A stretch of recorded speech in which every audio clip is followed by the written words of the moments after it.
So, the growth and the individuation and differentiation of this relationship is all fueled by confession, confession, confession. Confessing the answers to these questions. How close can I get to Catherine before I start having a sense of losing myself and her with me? Who did I become and what did I do in there? And also confessing what is the cost of all that crazy behavior. To be able to talk about that, that's a very, very sober conversation, a very real conversation that not many people are prepared to have. But what a powerful conversation it is. You want to get life in your relationship? Answer some of these questions. It's not talking about the other at all. It's only talking about you and what you have done and what your own relationship with yourself and what you are up to. You can be known. There is nothing more exhilarating than actually finally being known in a non-blaming. I'm just talking about me here. Somebody knows me. Somebody sees me. I am being emotionally responsible. And confessing, my biggest confession was like I said, it had reached so many levels, but I really had to go back into what it was like for me at my home, where I grew up. My past relationships in Catholicism, they're big ones, they're huge. So confessing, remember there's two sides to that confession. There's the stuff that I want to kind of atone for, what I've been up to, and also how much I love. And have withheld that communication in fear that if you know how much I love you, how much you now can hurt me, how much power I'm going to give you. And so part of that confession is just to talk about how scary it is to have somebody be important again. Most people don't want to talk about that. So to be known, stepping closer. So intimacy has two essential ingredients, and that's confronting yourself and self-disclosure. And in our work, in the Awakening Workshop, if you please seriously consider it, life changer. You're taught a process called the 4-step Getting Real process, which walks through this whole process basically. And I tell you, there is no sex like sex after a 4-step. No matter how scary it is, how much it's opened up, and how it's alive. And you are now one person in the relationship. When you're one person in the relationship and you go to bed with your partner who is one person and all of who she is and all of who you are,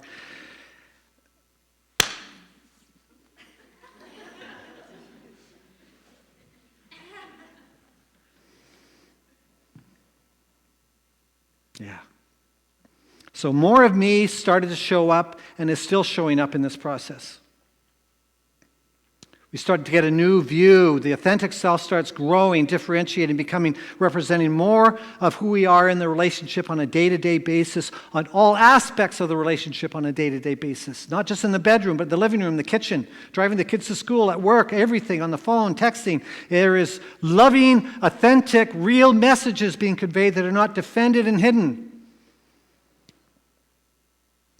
So those hands of Catherine's coming closer to me now do not mean that she's going to steal something from me, but actually wanting to love me, because she knows the difference between love and need now too. Big shift.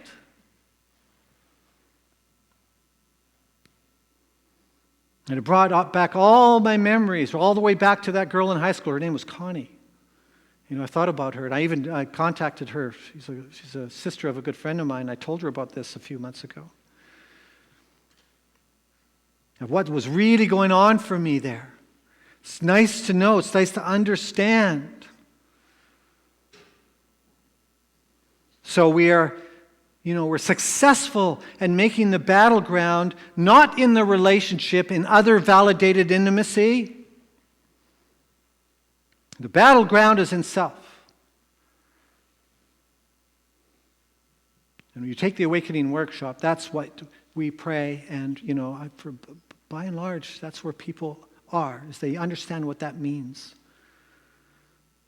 They know what the real problem is. The battleground is in self, and the amount of craziness that goes on outside of self decreases profoundly.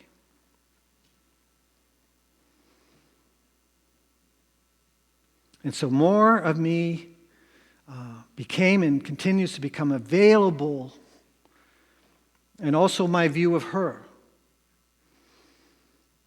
And it continues to evolve. It's like there's no ceiling on this sucker. Like, our success and your success can simply be measured by the extent that our level of differentiation actually does keep pace with the level of importance the other one is to you.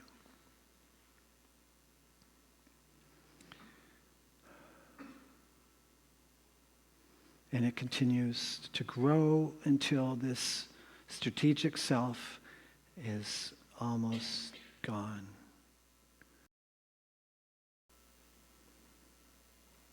So, in this continued conversation, to haiku it down to even 2 more basic questions from the ones I just gave you, it's to be able to talk about, without defense or strategy or outcome in mind, where did you come from?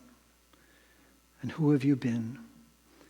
And the third one now is, who are you deciding to be with each other?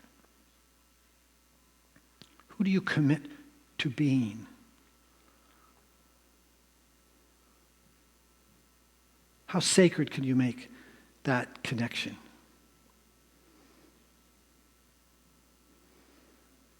And communicating those answers.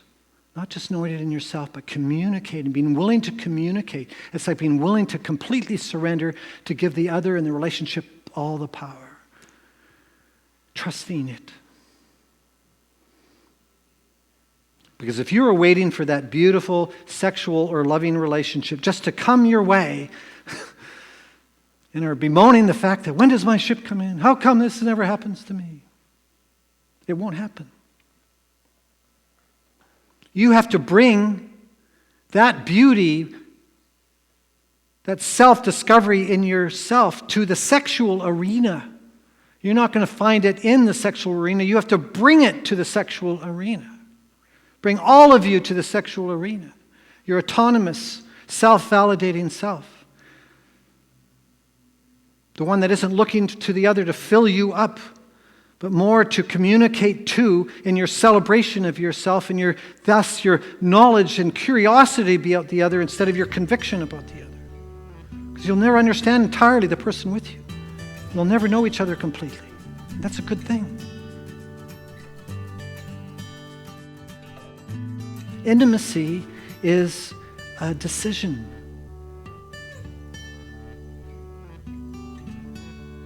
It's a decision.